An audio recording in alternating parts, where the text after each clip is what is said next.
บายดีFCอยู่สวัสดีสวัสดีครับสวัสดีครับเอาไม้มาอ่า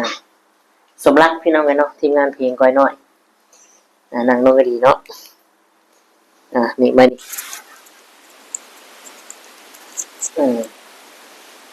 สมรักพี่น้องเลยเนาะก็มาได้ตกปลาคนว่ะทักทาย FC พี่ทีมงานเพลงก้อยดูงานหิวก่อนจะเล่นถ้าเบิ่งเด็กสบายดีว่าทีมงานเพลงก้อยไม่ได้อยู่แล้วไงไม่ได้เนาะเมื่อนี้เนาะเดี๋ยวเขาก่อนจะไปรับคุยเรื่องเลยถามสมรักกันพี่น้องเปิดเขาเฮียนเนาะกะหลายทิศเติมไปได้พอเดือนบ่เนาะเดือนเงินเนาะประมาณเดือนกว่าๆเลยพี่น้องพอเปิดเติมใหม่หลายๆคนกะคงจะฮู้เนาะสำหรับทีมงานทีมก้อยตอนนี้เพิ่นกะบ่ได้หากล้าหาบุ้งนั่นแหละพี่น้องทีมเนาะ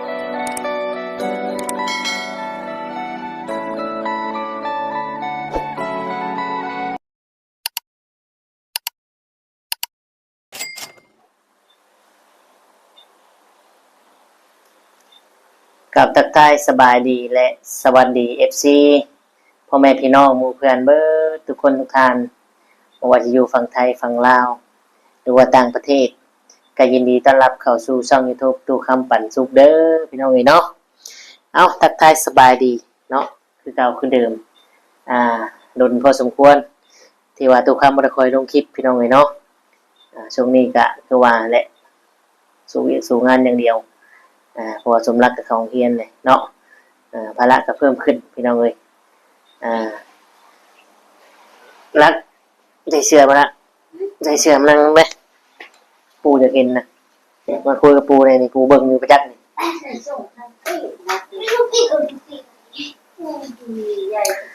เอาพี่น้องเอ้ยเนาะมื้อนี้ก็บ่มีหยังหลายเนาะคือทุกคำถ่ายมื้อนี้เดี๋ยวว่านั่งคุยกันนี่มีเรื่องนึงพี่น้องเอ้ยเนาะที่ทุกคำจะมาเล่าสู่กันฟังแล้วก็ให้หายความข้องใจเนาะคือมีนั่นแหละพี่น้องเอ้ยมีเพจนึงเนาะก็ขออนุญาตเอ่ยชื่อเพิ่นเนาะแล้วก็นั่นแหละเนาะสบายดี FC อยู่สวัสดีสวัสดีครับสวัสดีครับเอาไม้มาสมรักพี่น้องกันเนาะทีมงานเพลงก้อยน้อยนางนงกระดีเนาะนี่มานี่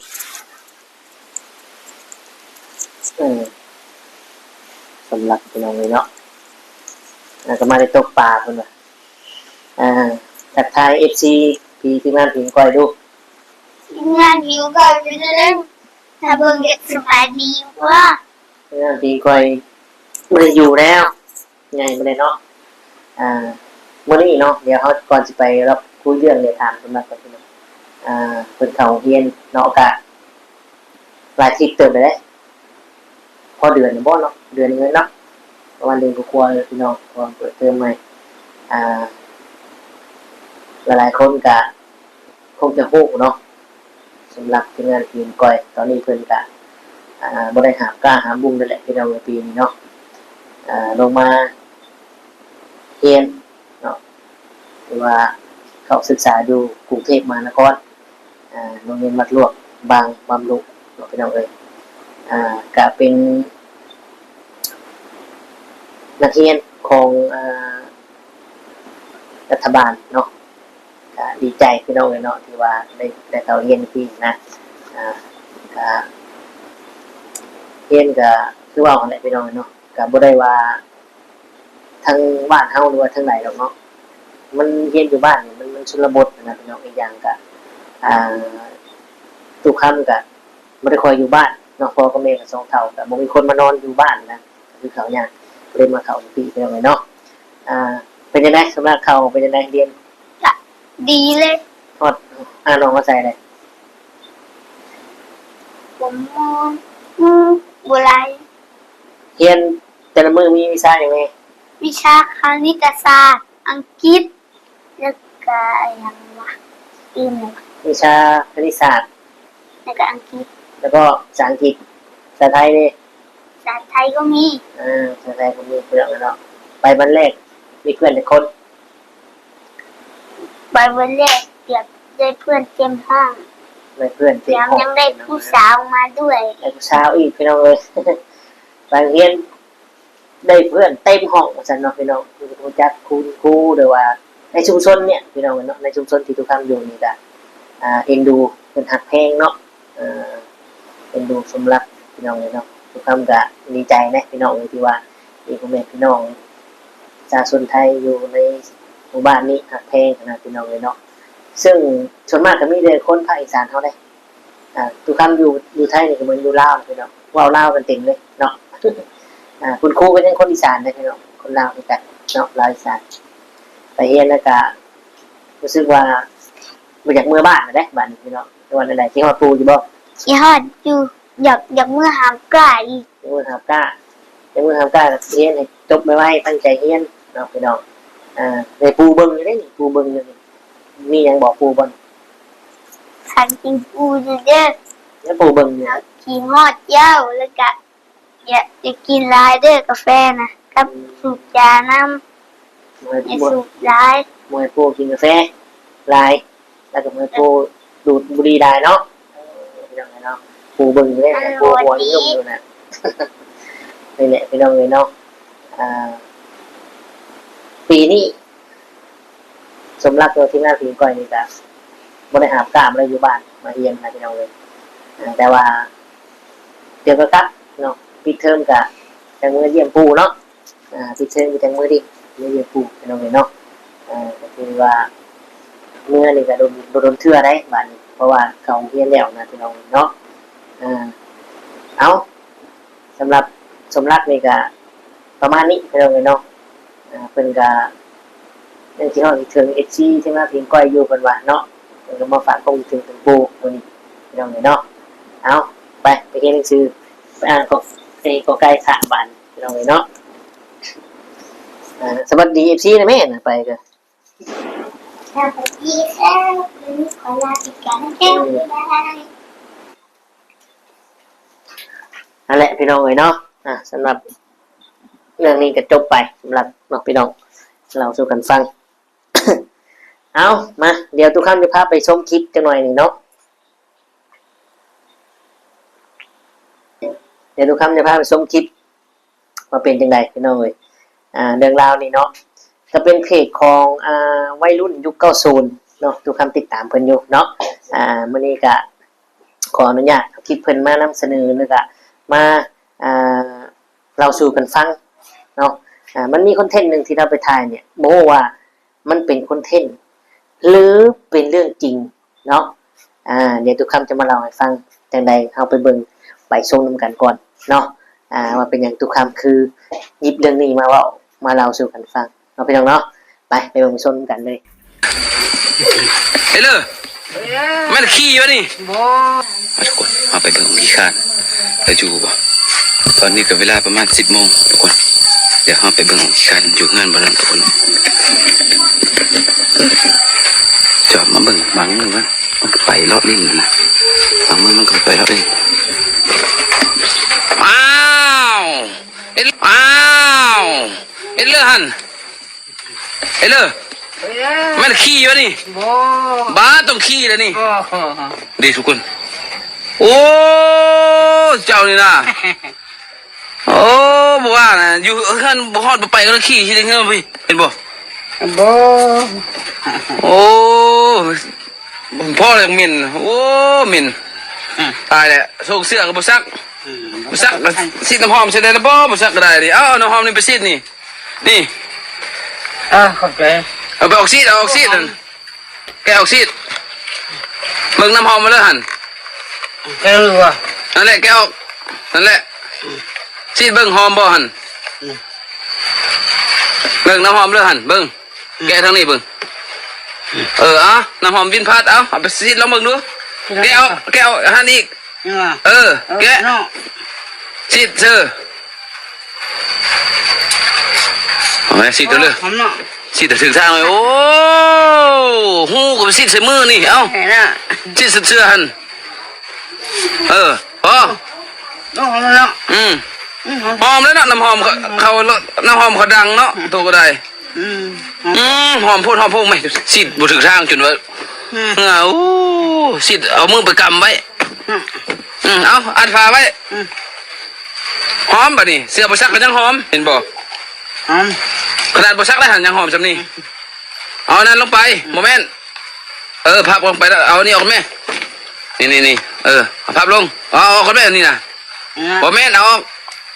นั่นแหละโอ้นี่ขี้ไส้เนี่ยไปอยู่ขี้ไส้เอานี่ตายแล้วสัวโพดเนาะตัวเนาะขี้นี่นะดินอยู่พุ่นดินก็มีกับขี้ฮอดอยู่เฮือนโอ้เจ้ากระโพดคนนี่ป่าเต็มอยู่นะบ่ลงไปขี้ ข้านป่าหลังข้านไปหลังป่ามีงูป่าละข้านไปหลัง งึดแหละไงเสือบริษัทสิทธิ์น้ำหอมเสื้อแบบนี้เอาพูดกับพ่อขี้ใส่เฮือนโอ้หาก็เห็นคนแม่นตะเบ้าเลยเบิ่งไหมเดี๋ยวจะเห็นบอกนี่ขี้แต่ก่อนมึงบ่ทันได้เส้นซ้ำมาทั่วเมื่อกี้ลูกขึ้นโอ้ตายแล้วนี่นะงึดลายขี้ใส่เฮือนหาก็เห็นไปครับเป็นอันนี้ทุกคนเลยโอเคพี่น้องเอ้ยเนาะตัดภาพมาหลังจากที่ทุกคำได้เปิดได้ให้ทุกคนเอาความคิดเห็นเนาะในการคิดว่าเป็นเรื่องจริงหรือคอนเทนต์เนาะมี FC ของทุกคำเหมือนกันได้ที่ไปติดตามเรา FC ของทุกคำไปติดตามของช่องเพจวัยรุ่นยุค90เพิ่นนั่นแหละพี่น้องเอ้ยเนาะทุกคำบอกเลยว่าโมนาจะเป็นคอนเทนต์เนาะและทุกคำก็อธิบายให้ฟังว่ามันเป็นที่บุคคลเนาะบ่ได้เป็นกันทุกคนพี่น้องเลยเนาะ FC ของทุกคำเนี่ยอาจจะได้ไปติดตามเพิ่นหรือว่าเบิ่งกันแหละ FC ถึงถามว่าทุกคำคนฟังนั่นหรือว่าคนทั้งเทิงพุ่นเนาะมันจะมีเราดุมเราเทิงเนาะเราผู้ไทยเราใต้นะพี่น้องอันนี้น่าจะเป็นเราเทิงและเพิ่นก็ถามว่าเพิ่นให้คอนเทนต์หรือเรื่องจริงเนาะคืออันนี้พี่น้องเลยเนาะทุกคำก็บ่ฮู้ว่ามันเป็นคอนเทนต์หรือว่าเป็นเรื่องจริงเนาะทุกคำบ่ฮู้ตอนนี้แต่ว่าทุกคำจะเราให้ฟังเนาะประสบการณ์ที่ทุกคำเจอมานี่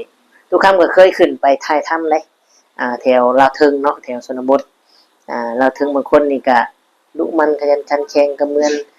ลาวลุมลาวใต้เหมือนทุกคนทั่วไปนั่นแหละมันก็บ่เสมอไปเนาะแต่ว่าส่วนมากส่วนหลายเนี่ยทางลาวเทิงเนี่ยชนเผ่านี่เนี่ยตามที่ทุกคำฮู้เนาะส่วนมากนี่สิมีแต่เมียเด้หาอยู่หากินเนาะคือเคสนี้แล้วว่าเรียกการบ้านการเรือนกลางคืนเนี่ยบ่ให้พกพ้องบ่ได้ขาดสม่ำเสมอแล้วเนาะพี่น้อง แบบตุก่อนอีกแล้วนี่เนาะพี่น้องเนาะแต่ว่าเรื่องอื่นเนี่ยบ่ได้บ่ไปมีแต่เมียไปเนาะและที่ทุกคำอยากอธิบายเนี่ยน้องฝากถึง FC นำว่ามันก็บ่เสมอไปทุกคนเด้อเนาะอันนี้คือขี้ข้า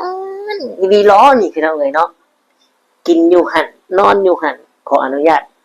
ขี้อยู่หั่นพี่น้องเห็นบ่คลิปที่ลงน่ะที่ให้เบิ่งเมื่อกี้ฮะขี้ลงตารางเรือนน่ะพี่น้องยุค90แล้วก็ว่าอยู่ว่าทางอันป่าหันก็มีเนาะกะลงไปขุดถ่ายขี้ก็ได้เนาะพี่น้องบ่ขี้ข้านเราซึ่งคนแบบนี้มันมีอยู่จริงพี่น้องเนาะมันมีอยู่จริงบ่คอนเทนต์อะไรทั้งนั้นขี่ก็ขี่ลงใส่เฮือนเจ้าของคือแบบเราก็บ่ได้พิการนะพี่น้องเนาะเราก็บ่ได้พิการแต่ว่าสิ่งที่เราเฮ็ดเนี่ยเราถ่ายเนี่ยบ่แม่นคอนเทนต์เด้อพี่น้องเด้อเป็นเรื่องจริงเพราะว่าทุกคำเนี่ยเคยได้ไปสัมผัสพี่น้องเนาะเคยได้ไปสัมผัสพี่น้องเนาะบายดีบ่ไสไปใช้กำลังจะมาไปไหมมาก็มีเรื่องที่ถามเจ้านี่ เราก็คือสิได้เบิ่งพี่น้องเนาะ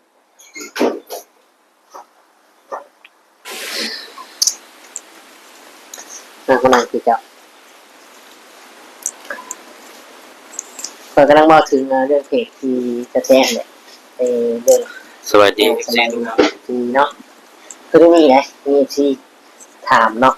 ที่คอยน่าจะไปติดตามเล่าแหละแล้วว่าพี่น้องจะเล่าครั้งนั้นคือกันบ่เราอะแม่ในทุกคนมันกระบอกเสมอไปเนาะทุกคน เพจที่ว่าอายุกระสุนลงอ่ะลุงไอ้คนนั้นเราขี้ข้านนะ อ๋อ มึงไง เคยเห็นผ่าน แล้ว ๆอยู่ เจ้าคิดว่าเรื่องจริงหรือคอนเทนต์ ข่อยนี่ย่านคนเทพ เจ้าว่าคอนเทนต์เนาะเจ้าไปคิดเด้ เขาใช้ว่าคอนเทนต์พี่น้องเนาะ ถ้าเป็นเรื่องจริงพายมันสิขี้ข้านบ่ลงนี่แต่กินกับนอนน่ะ เกินไปเนาะ มันเกินไป ขับท้ายขี่กะ อยู่เทิงเรือนว่า อยู่ตรงเรือนพี่น้อง สิบ่ลงเหยียบดินได้บ่ กินอยู่หันนอนอยู่หัน กินอยู่หั่นนอนหั่นครับ คิด ทาย เรื่องน่ะ ให้ยกเจ้าศูนย์แล้วไปน่ะถ่ายทำเราจะเอาน้ำหอมไปให้แล้วฉีดน่ะเป็นพี่น้องเนาะแต่ว่าตุกค่ำน่ะ เคยขึ้นไปชนเผ่าเราถึงตรงนี้มีขอมีจริงหัวใจที่ว่าทัวร์นี้บ่ค่อยเฮ็ดเวียกมีแต่เมียเฮ็ดอันนี้คือประเพณีเขาโบหรือว่าจังไดจะเคยไปอยู่บ่ บ่เคยไป นั่นแหละพี่น้องเลยเนาะทุกคำเคยไปได้ย้อนเบิ่งคลิปเก่าๆทุกคำมันจะเห็นพี่น้องเลยเนาะโอ้แบบอันนี้ที่เฮาคิดนี่ทุกคำเลยอยากร้อยพุ่นแหละเนาะอยากร้อยพุ่นแหละว่าบ่แม่นคอนเทนต์พี่น้องเลยเนาะเพราะว่า แต่มันก็น่าคิดไปอีกมุมนึงคือว่าใช่ว่าเนี่ยเพราะว่า